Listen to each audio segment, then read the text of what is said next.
You ask Tiger to solve. This deals with linear equations with one unknown. The final result is x equals 112/3. Let's solve it step by step. Simplify the expression. Break up the fraction.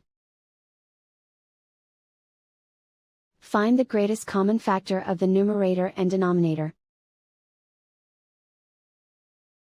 Factor out and cancel the greatest common factor. Group all constants on the right side of the equation. Subtract 1 from both sides. Simplify the arithmetic.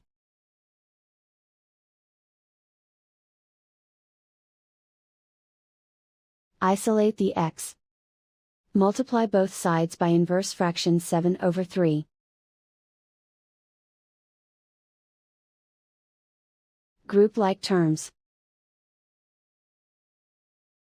Multiply the coefficients. Simplify the fraction. Multiply the fractions. Simplify the arithmetic.